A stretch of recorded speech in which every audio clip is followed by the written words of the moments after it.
morning, Malyssa. How are you today? I'm great. Good morning, Kirt Graves. It's morning time when we're recording. It is. This is unusual. We usually record in the afternoon, but you have a big, exciting day ahead of you.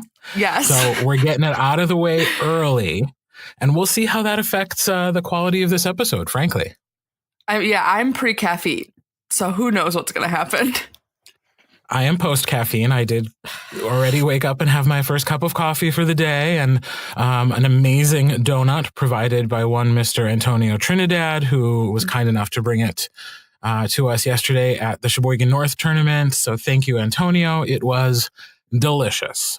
I had the blueberry one today. It was revelatory because I love blueberry glazed cake donuts. And my favorite is from a weird donut shop in Milwaukee, Honey Dip Donuts. And that was basically like a honey dip donut. And my heart is so warm now. Mm-hmm. Sounds good. I am going to let John eat the blueberry one because blueberry is his favorite. Oh my God, you're such a good husband. Sometimes I do good things. So, anything exciting to talk about from your week? Gosh, I feel like I need to have more to say when we do this part because I never have anything exciting that I've did other than work at my job.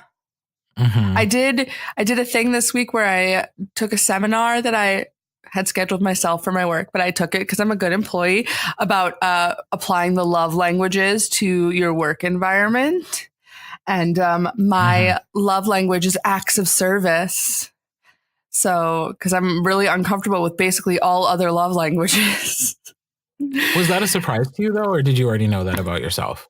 I thought that mine was going to be quality time. But I did know that all other love languages make me uncomfortable. I suck at getting gifts. I'm horrible at receiving compliments. So, yeah. But it was very interesting, and it was fun to learn what my boss's love languages are and to figure out that we already apply them into our working relationship. So, but those sorts of things are interesting to me. I love hearing people's personality tests, and I'm obviously obsessed with knowing what people's Hogwarts tosses are. So, yeah, that's the most interesting thing I did this week. Very well. I also didn't do that much this week other than work and prepare for the North High tournament. So I don't really have anything exciting to say. I did binge all of Russian Doll, which is great. If you have 4 hours to spare, it's just 8 30-minute episodes, and it is a really good show on Netflix. Check it out. Yeah, it's on my list. And I have a new actor crush, Charlie Barnett, on that show. I'd never seen him in anything else, but he is so good. His name is familiar to me, though. He's on the Chicago PD, Chicago Fire shows, I guess. Oh. I don't know. I looked him up and I was like, I don't recognize him from anything, but I like him and I liked his work in that show a whole bunch.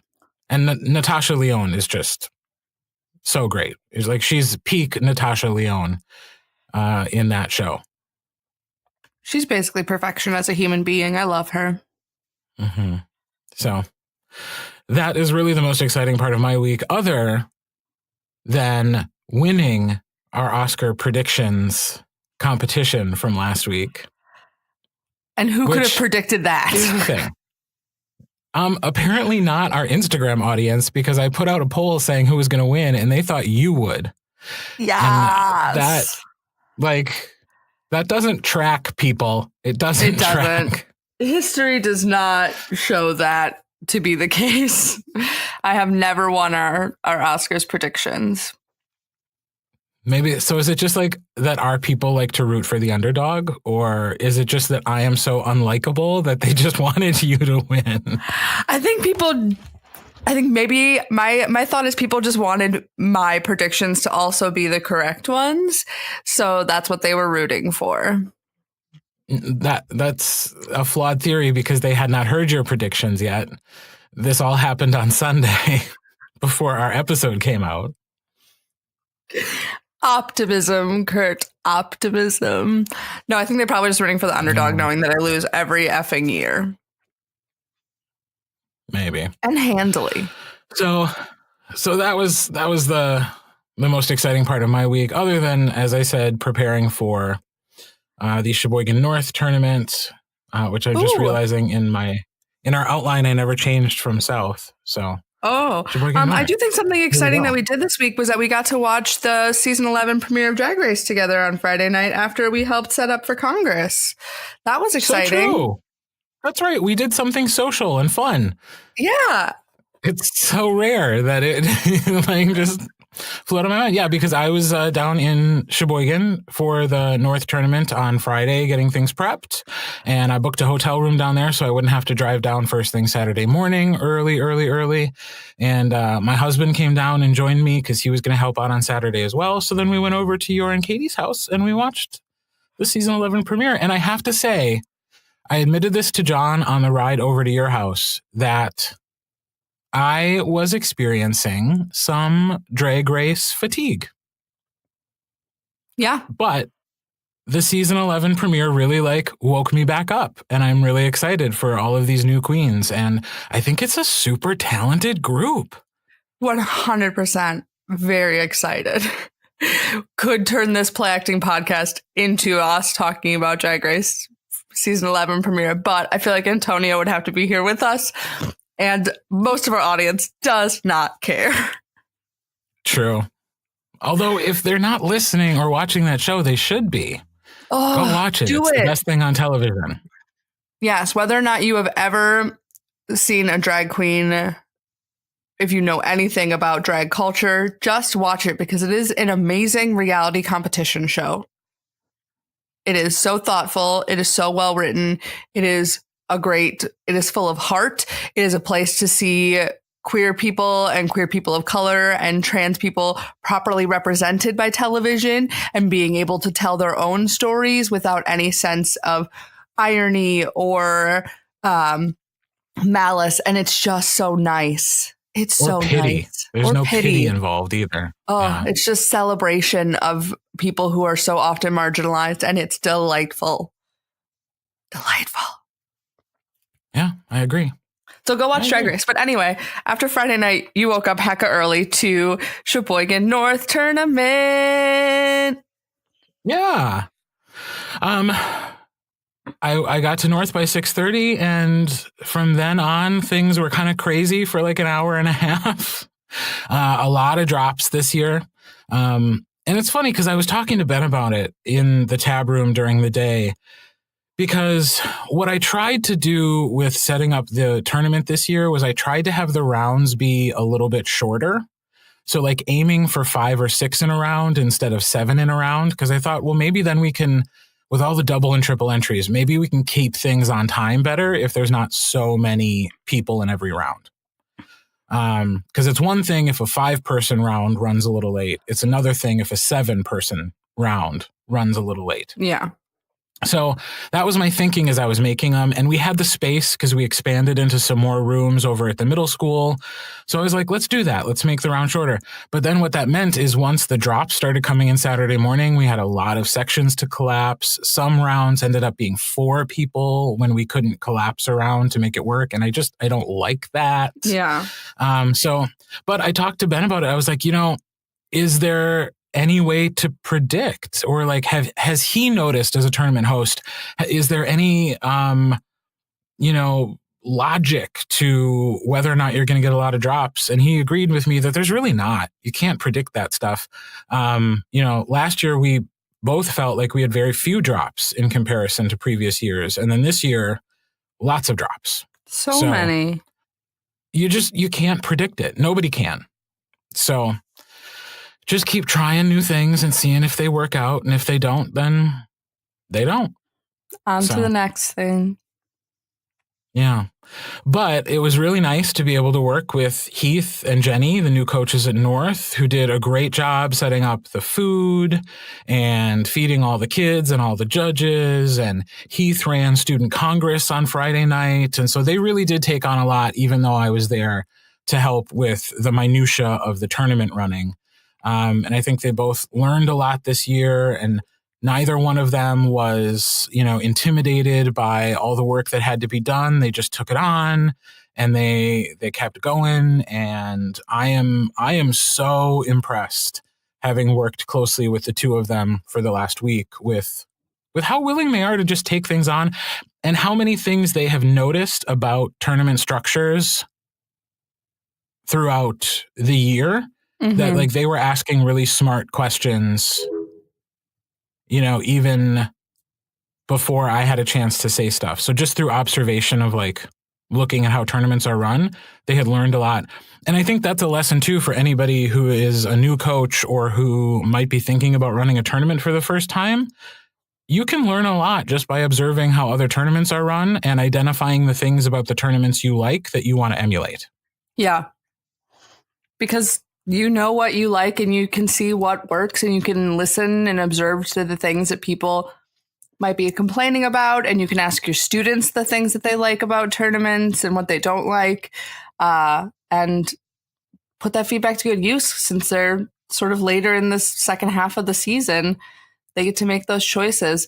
Also, I just want to point out, and you and I did talk about this, how much more powerful it is watching a tournament be run where one of the coaches and it is an administrator in the high school. Like watching Jenny just you asked for boxes and 3 different people all of a sudden just showed up in a room with boxes for us. Like it would have taken me, I would have had to hunt around for like an hour and a half, like rifling through garbage cans to get boxes at my high school. Whereas Jenny just called into a walkie and then stood in place for 4 minutes and then 15 boxes showed up. It was amazing. I was kind of making fun of her about that last night or yesterday. I was like, yeah, you talked to that walkie-talkie and like 3 people were battling to be the one to get you boxes. I was like, that is not how it normally works.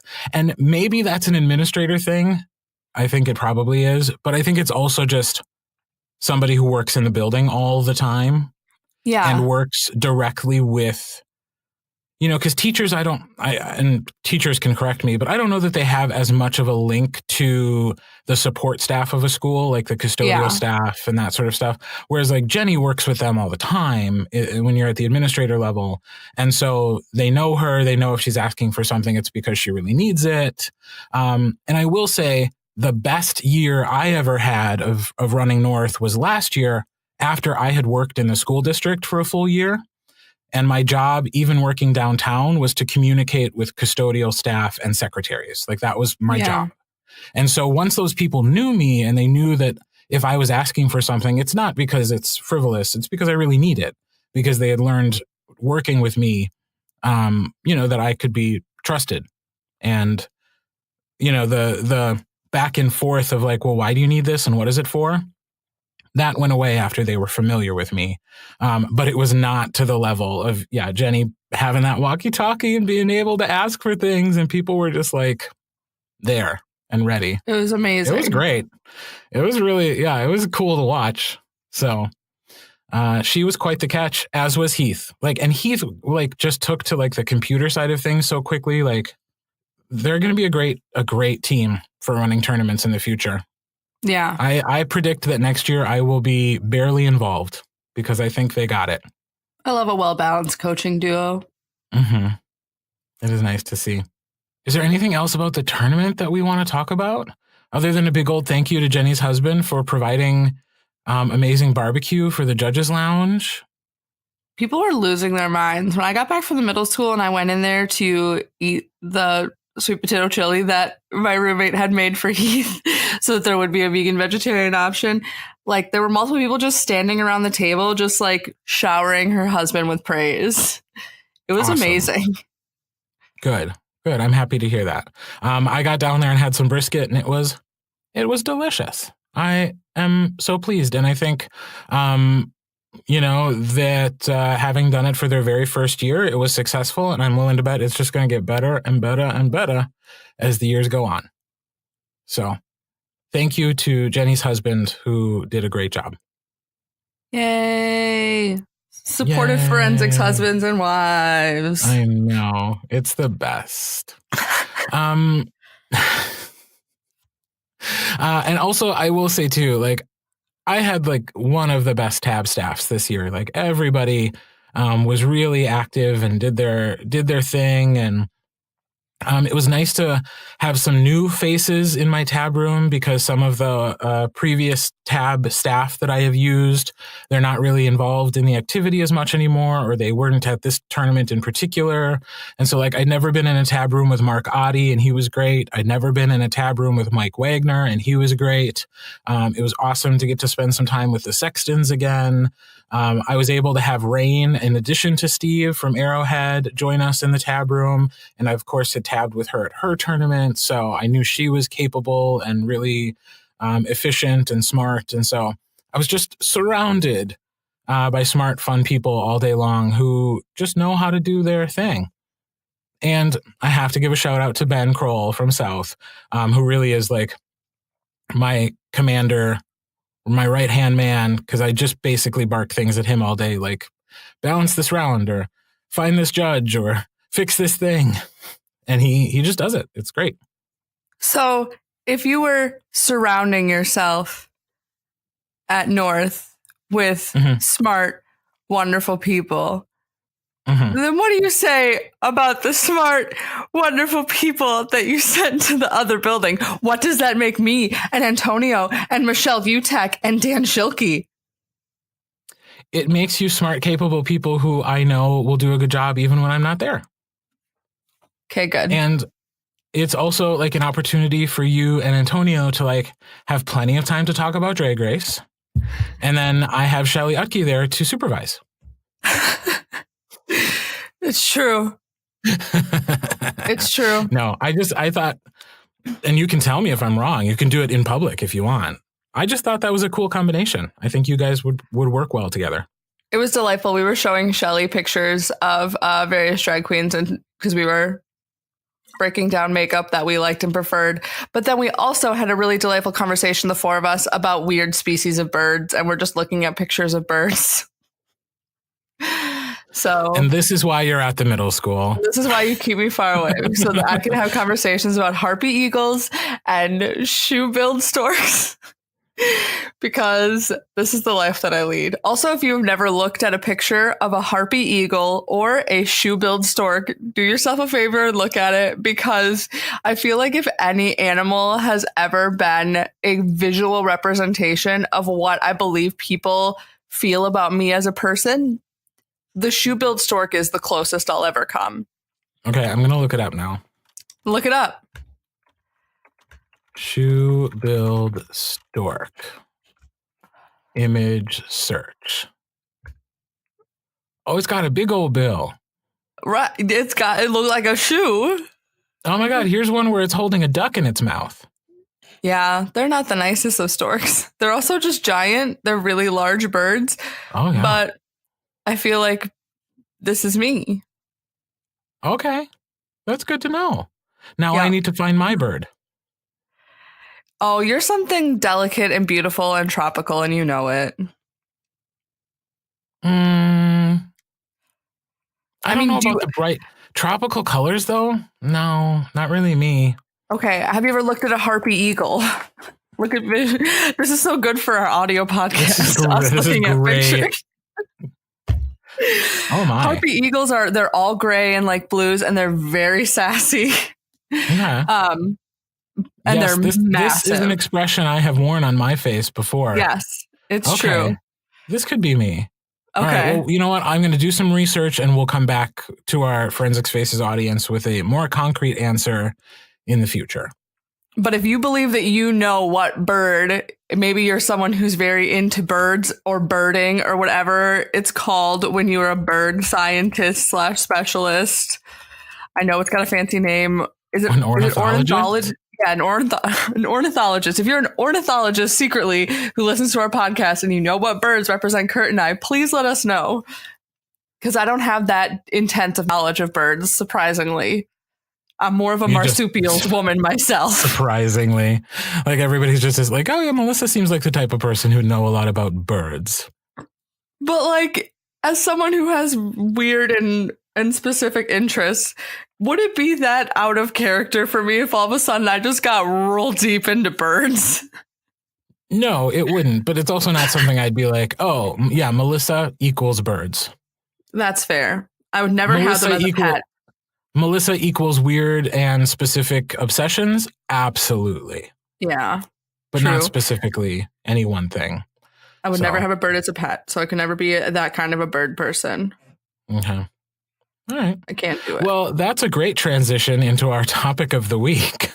Is it? No, but we've gone so far left field. I needed to bring us back somehow. Yeah, okay. I'll give it to you. This week, in our Categlorious discussion, we are talking about play acting. Play acting. Play acting. And can I do a disclaimer before we have this conversation? Yes. I need to just make it very clear from the start that I do not mean to disparage any particular contestants in this activity or any coaches who have contestants in this activity. But I will warn you, my overall opinion of the state of play acting is that it's in trouble. And we will go into detail with that. But I just want to start by saying, I don't mean to offend, but I don't do anybody any favors by pulling punches. And I really think that part of our discussion of play acting is going to be about the sad state of affairs that currently is play acting. And it's less... I want to be real about it, and I want to be honest and upfront. And I hope that everybody who participates in this activity and loves this activity understands that I want it to be really good. And that's why I'm going to talk the way I will about it. But it might seem really hypercritical at face value. We're not attempting to disparage, but one of the reasons that we're doing this Categlorious series is because Kirt and I have had conversations, especially around categories like play acting, within which we are disheartened.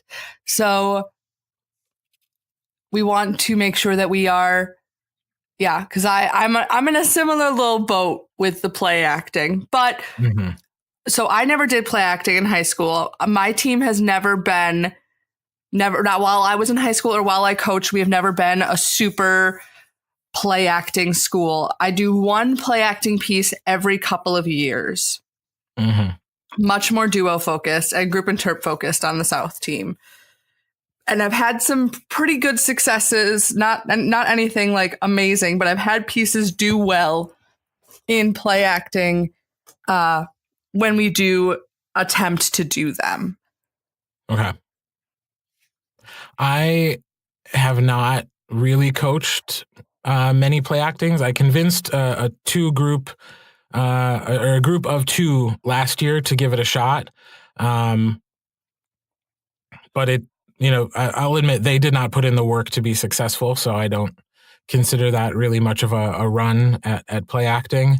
And I never participated in it when I was a student either.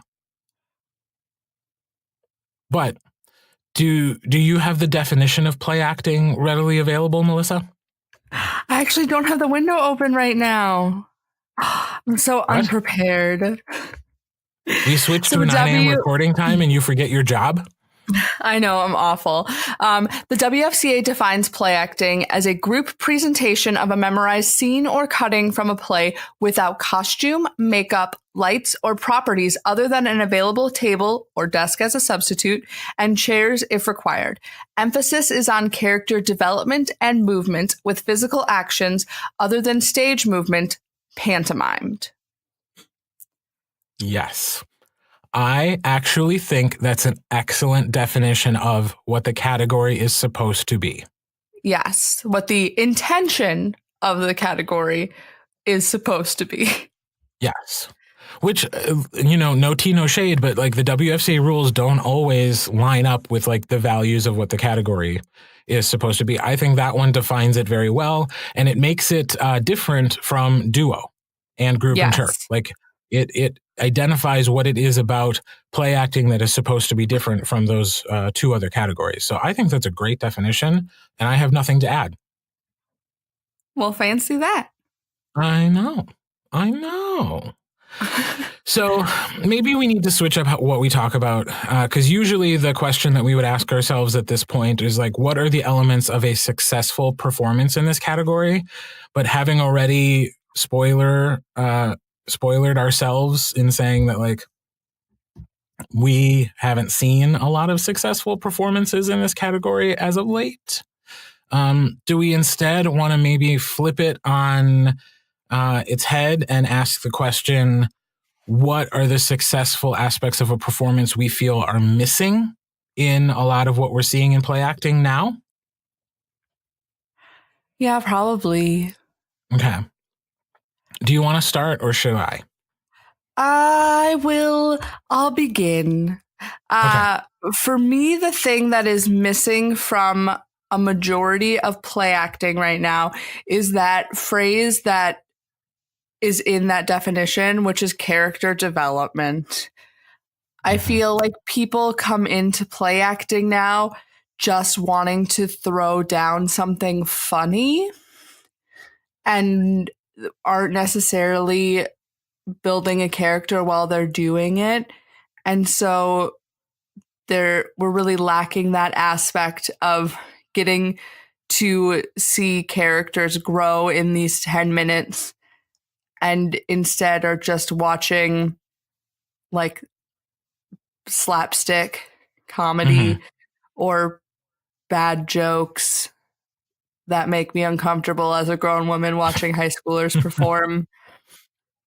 And I feel like it's a category that kids go into thinking that they just like it's just there's just a lack of commitment to that character development, I think. Right. So for me, one of the major ones is, and that's sort of in piece choice as well, but it's also in the presentation of the script. Mm-hmm. I completely agree, and I was going to say the same thing. Not that we're here to like diagnose how this happened, but I do think this is maybe a symptom of duo becoming more popular and having a national presence in a way that play acting does not. I think, in duo, when there's so much offstage focus, the part of the craft of duo is to tell a story even though the two actors cannot interact with one another. And somehow I have seen that transition its way into play acting. That there are a lot that I've seen this year that the two actors barely look at each other. They don't really touch. They don't interact. And so not only have characters not been developed, but there's no relationship between the two characters that are being presented in the piece. And I think part of character development is also understanding that character's relationship to the other people in the play, in the script. And that is also missing for me. So sad. It's a bummer. So, but here's the thing about it. Like, I don't think it's unfixable. There has not been, a single round of play acting that I've seen this year that I look at the kids in that room and think, this is irreparably poor work. Like, you can't make it good. You can, but we need to go back to that definition of what play acting is, and we need to focus on character development and interpersonal relationships and using pantomime to set the scene, to set, you have a table and chairs, like we need to use those a little bit more wisely as well. But working with very, very minor stage setting, how can you build the world that's around you? And it's something that we focused a lot on in solo acting categories. And I just think we need to remember that that's also the job of one of the actors in play acting.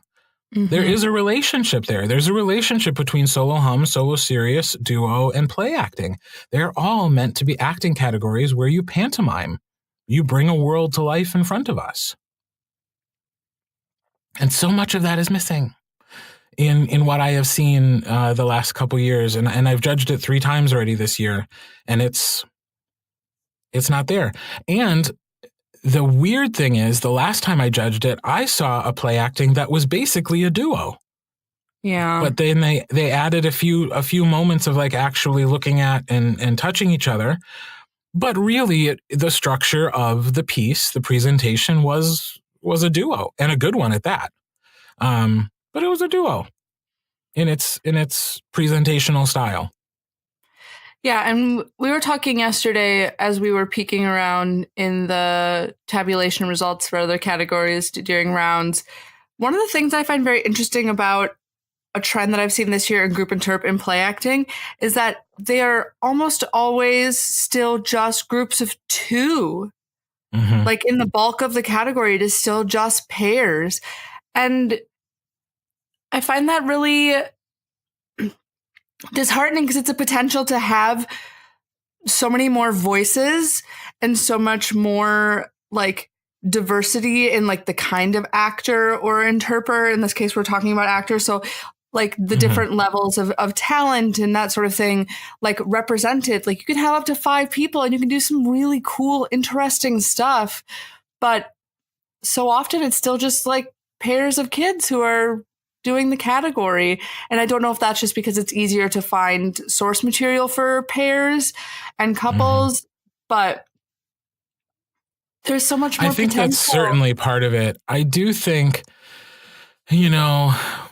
one of the flaws of this category, well, maybe flaw is the wrong way to put it, but like in the WFCA, we've made a change in the last couple of years to take it from a 12-minute category down to a 10-minute category, which makes sense based on the fact that most play acting is 2 people. But even when it was 12 minutes, to be able to do a scene with 5 people where all 5 people are featured and get to have their moment and, contribute to the piece meaningfully, like that's tough. Even with 12 minutes, that was tough. And so I think that's always been one of the challenges of play acting. Whereas group interp, where you can have up to 5 people, it is different because so much of group interp can be done in unison.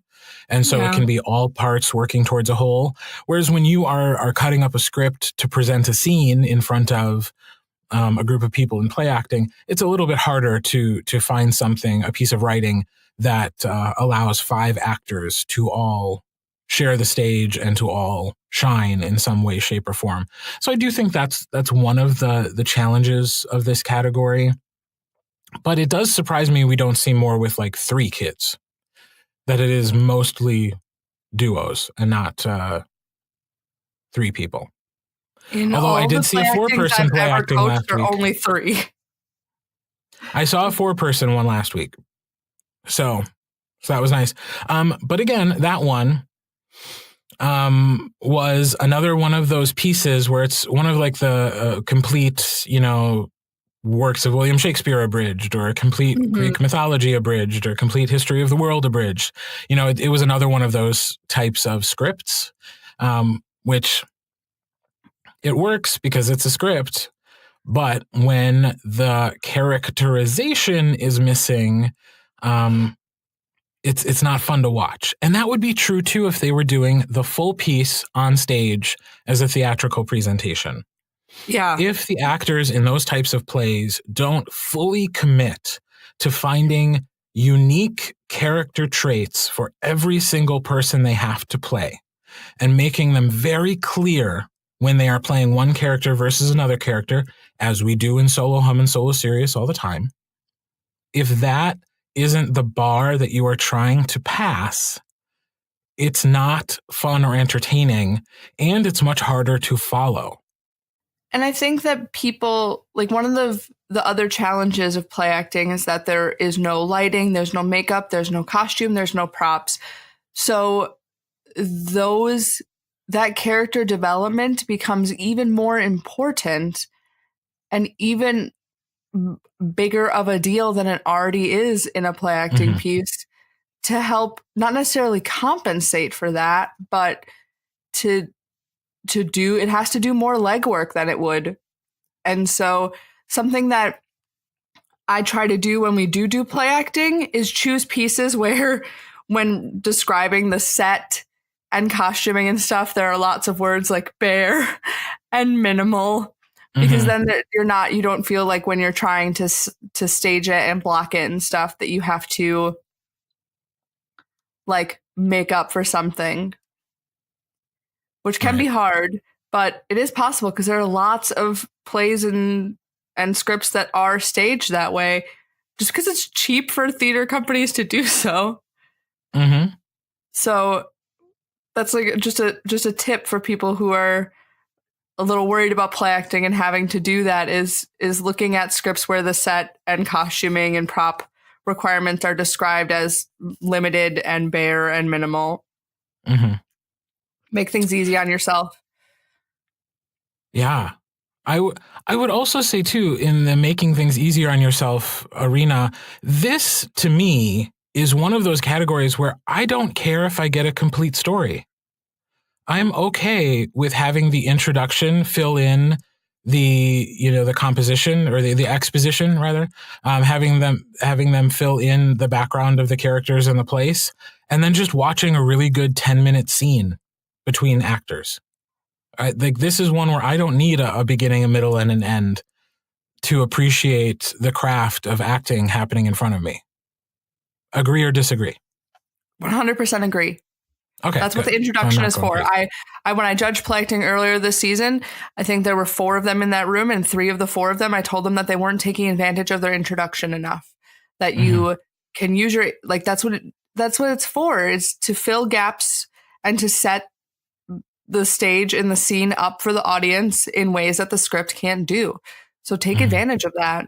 And also, I know play acting is one where I feel like people put in a teaser unnecessarily that like breaks the flow of the piece. Sometimes you just need to do your intro and then do your piece separately. Like, you don't always have to set me up with a teaser. Like, if your scene is strong enough and it's ruining the flow of the conversation of the characters, or is ruining the build up to the climax of the scene, then just walk me right into your introduction and then let us get it going. Because I always feel bad when they are like, okay, well, you have to do a teaser first, and then it doesn't like set you on a cliffhanger, just sort of interrupts the conversation and the flow of the scene. And then you're like, oh, okay. And then it's hard to get that flow back then after the introduction of like settling back into the characters and stuff. So don't feel like you have to do the teaser. It can be well used, but it can also be completely unnecessary. 100% agree. I was going to bring that up as one of my myths, because you don't have to use a teaser. It is not it is not written in the rules as necessary. This whole conversation reminds me of, like, back in the day, we used to joke about Night Mother, because it's a two-hander for a lot of that show. And so it was used in play acting all the time, like to the point where we were so sick of it. And if I had been told then that, like, 15 years later, I'd be sitting here going, I crave a Night Mother, I wouldn't believe it. But I do. I crave just a really powerful scene between 2 actors, or 3 actors, or 4 actors, or 5 actors, where they just work together to bring me into where they are at in their life and how they're feeling, and give me just a glimpse into a really well-written show with just one scene. I miss that. I think that's the best of play acting. And it's just not that anymore. Not in practice. No. Also, I love Night Mother. It's a piece that I'd never seen before coming into the forensics world, being not that into drama. And I remember the first time going to a play acting final my sophomore year and watching it be performed and, like, crying. And I've coached it once in my time as a forensics coach. It's a beautiful piece of writing. It's a great play. It was definitely saturated when I was a student, and for the first 100%. Few years I was a coach, like, it was too many places. It became a cliche within forensics. But like, that being said, now I kind of miss it. I miss those types of things. When I would work with a student for play acting, I'd still go to my shelf of like full length plays and just look for scenes that would work in the same way Night Mother did. Which is not to say that doing, one of the, Shakespeare, History of the World, Greek mythology, abridged things is wrong. That's another way you can go, but you certainly do challenge yourself to make it effective. For the same reasons we talked about earlier, that if you don't make every character unique, then it's hard to follow and not that entertaining. And I feel like it's one of those categories where people sort of, as the trend was going in group interp for a while and it's starting to shift, but that people go into play acting thinking that it has to be entertaining on like a funny level and that it has to be comedic in order to be getting reactions and to be getting engaging or to be engaging. And that's so limiting when play acting has so much more space for so many different things. Like, open yourself up to taking the time to do something more serious.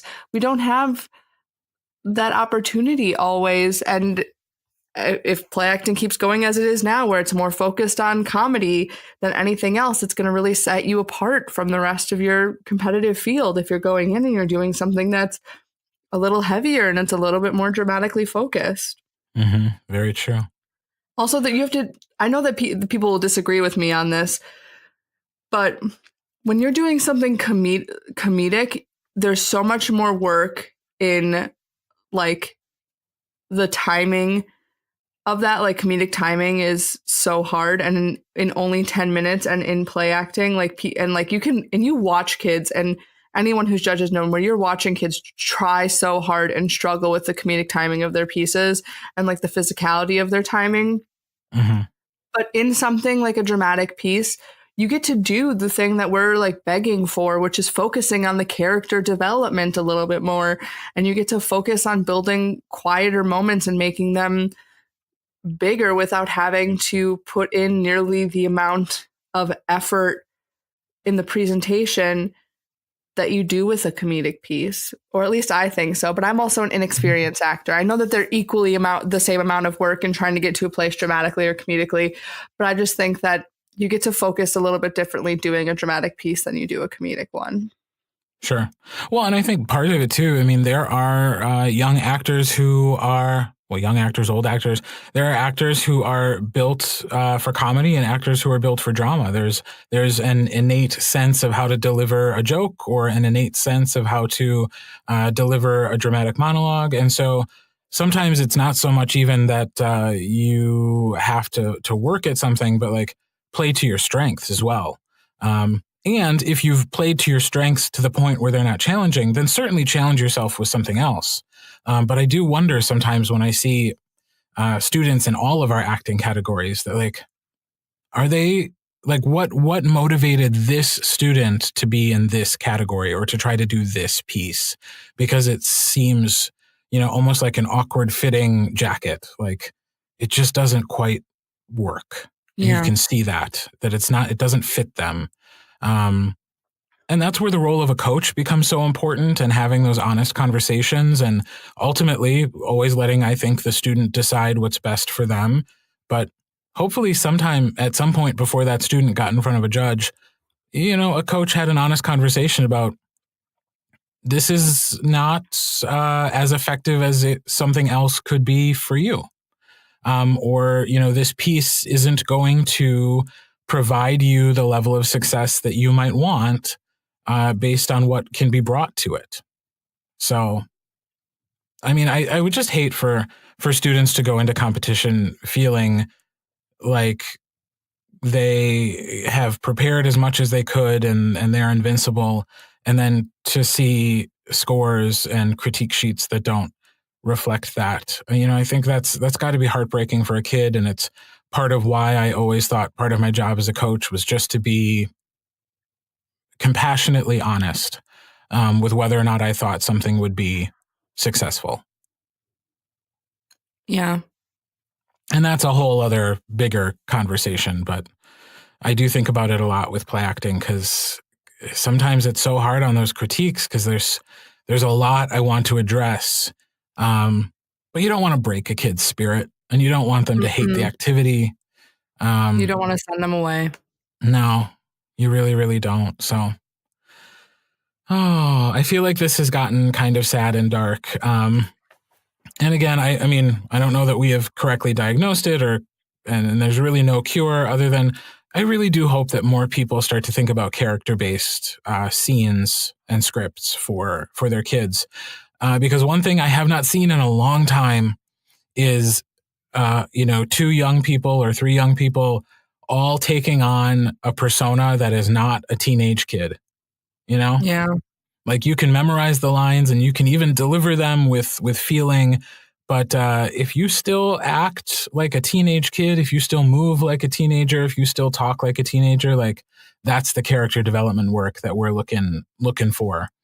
And that's also part of piece selection because you should pick pieces. Like forensics is one of those cool times when you can act in a piece that you may never get cast in at your current age, And I think that's something that when we talk about what people learn from their categories, I feel like play acting is one where you get to learn about the life and like the paths of other people outside of your little bubble of the world. You can be someone from a different country, from a different age bracket, from a different socioeconomic bracket, and not only bring their story to other people, but sort of get to live in their shoes in little 10-minute chunks.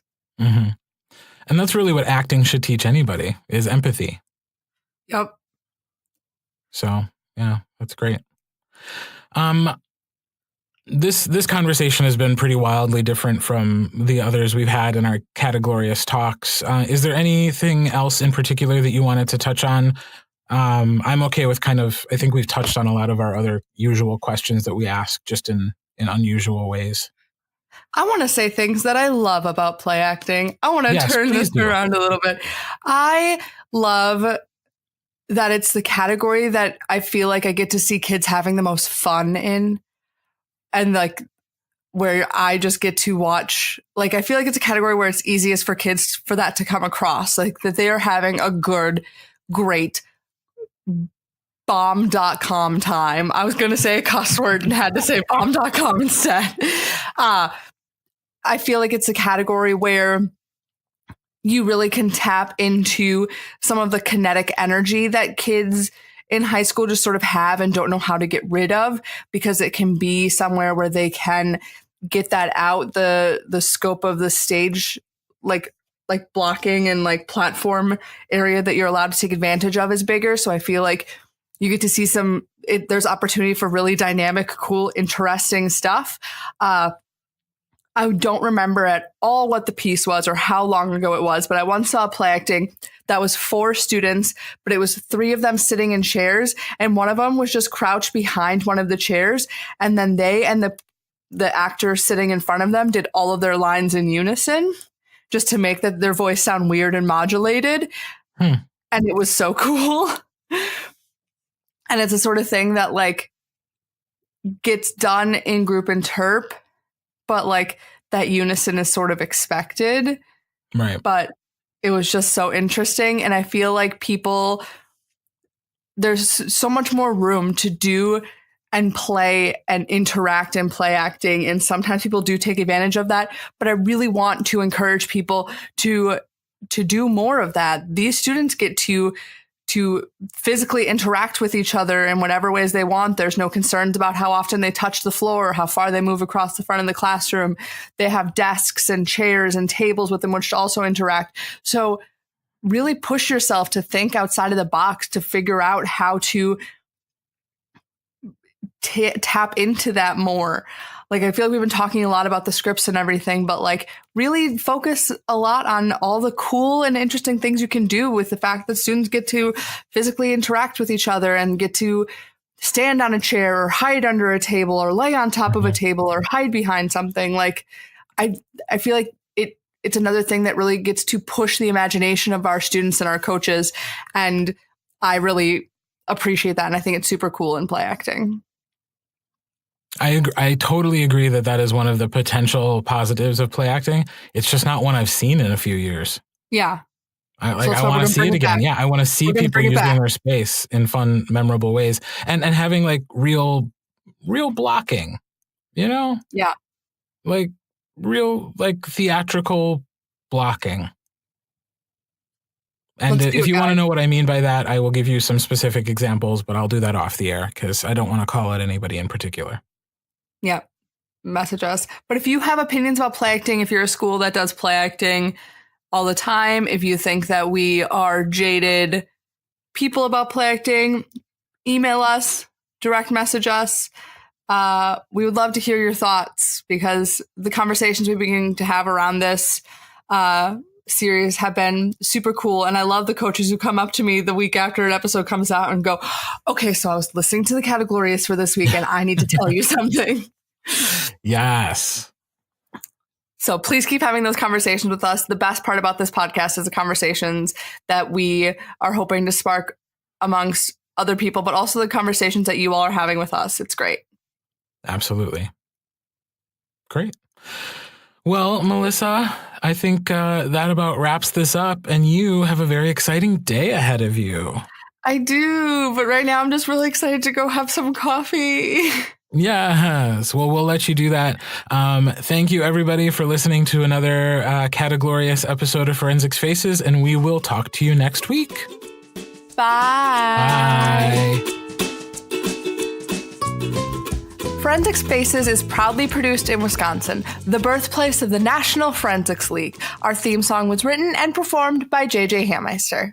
If you're a fan of Forensics Faces, the best way to support the podcast is to leave a 5-star rating and review on Apple Podcasts. You can get in touch with Malyssa and me by emailing listen@forensicsfaces.com. You can also find links to all of our social media accounts and that online merch store by visiting forensicsfaces.com. I'm Kirt. And I'm Malyssa, encouraging you to listen, think, and speak. Preferably in that order.